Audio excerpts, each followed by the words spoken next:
Sir एक बात बताइए सर, हम क्लास 10th के विद्यार्थी हैं सर, हम लोग इतना मेहनत करके पढ़ाई करते हैं। अब बिहार सरकार जो सर क्वेश्चन 6-7 बजे सुबह में आउट कर देता है, फर्स्ट सीटिंग का, सेकंड सीटिंग का पास 12 बजे आउट कर देता है।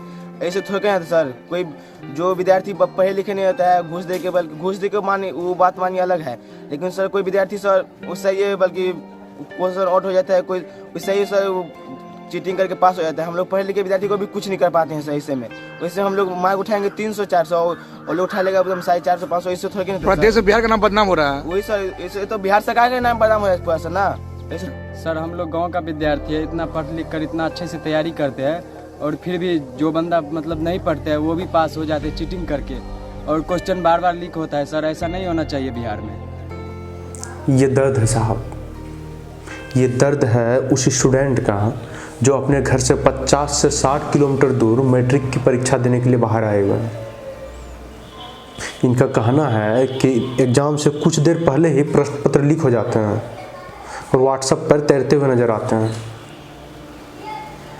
ये कोई नई बात नहीं है, 12th के 10th के सारे सब्जेक्ट के पेपर व्हाट्सएप पर तैरते हुए नज़र तो आ ही रहे हैं। खैर, ये मैट्रिक का एग्ज़ाम था तो आपने एक पेपर कैंसिल करके पल्ला झाड़ लिया। यही अगर बिहार पुलिस या फिर दरोगा का एग्ज़ाम होता तो फिर आप चुप्पी साध लेते।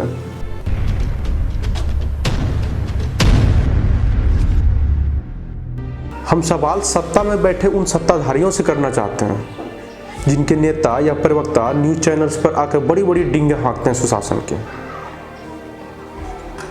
तनी ये बताइए कि जब आपके अधिकारी सवाल बनाते हैं, परीक्षा आपके अधिकारी लेते हैं, तो प्रश्न पत्र फिर लीक कैसे हो जाता है? और जब लीक हो जाता है तो फिर इसके लिए हम स्टूडेंट लोग कैसे जिम्मेदार हुए भाई?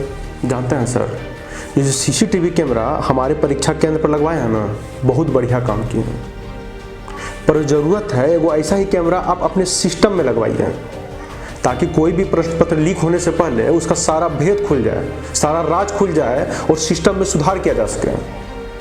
लेकिन आप ऐसा नहीं करेंगे क्योंकि आपका बस एक ही रट है, सुशासन की सरकार है, सुशासन की सरकार है, सुशासन की सरकार है।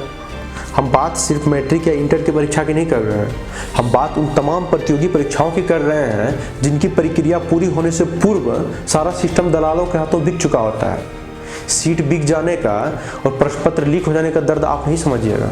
आप नहीं समझिएगा कि कैसे कोई विद्यार्थी अपने गांव से कोसों किलोमीटर दूर एक किराए के छोटे से कमरे में रहकर एक सपने संजोता है और उस सपने को हकीकत में बदलने के लिए दिन रात एक कर देता है, और जब एग्जाम देने जाता है तो आपका सारा नौटंकी शुरू हो जाता है।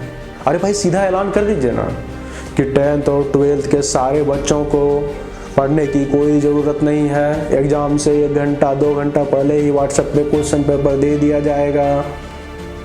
ये मैं चुनावी जुमला नहीं बोल रहा हूँ। अरे भाई सुशासन की सरकार है, इतना तो बनता है। बताइए, शराबबंदी की है ना, तो सर फिर भी शराब आपके घर पे पहुंच रही है कि नहीं पहुंच रही है? पहुंच रही है ना, तो बोलो सुशासन की सरकार है। अरे बंद करिए साहब, बहुत हो गया आपका सुशासन की सरकार है, सुशासन की सरकार है। काहे हमारा करियर को चौपट करके सुशासन का झूठा प्रमाण दिए जा रहे हैं? काहे हमको डबल इंजन का हवाला देकर कुर्सी का निवाला बनाए जा रहे हैं? काहे हमारे हिस्से की मेहनत को किसी दलाल के हाथों बेचे जा रहे हैं? हर साल तो एग्जाम के पेपर लीक होते ही रहते हैं। अब ऐसा कोई एग्जाम बचा है जिसका प्रश्न पत्र लीक ना हुआ हो? अगर बचा है तो कीजिए प्रेस कॉन्फ्रेंस और बताइए सारी जनता को कि फलना एग्जाम बचा है जिसका प्रश्न पत्र लीक नहीं हुआ है। मैट्रिक से लेकर बीपीएससी तक हर एग्जाम के क्वेश्चन पेपर 1 घंटा पहले व्हाट्सएप पर तैरते नजर आते हैं। सिस्टम को दुरुस्त करने के बजाय, सिस्टम को सुधारने के बजाय आप जाके छुप जाते हैं किसी बिल में और वहाँ से आवाज़ देते हैं सुशासन की सरकार है। अरे काहे का सुशासन भाई? हर एग्जाम का प्रश्न पत्र लीक होना यह है आपका सुशासन। रोज रोज राज्यों में क्राइम होना, मर्डर होना, रेप होना, रंगदारी वसूलना, तानाशाही होना, यहाँ तक कि बोलने पर भी पाबंदी लगाना, यह है आपका सुशासन।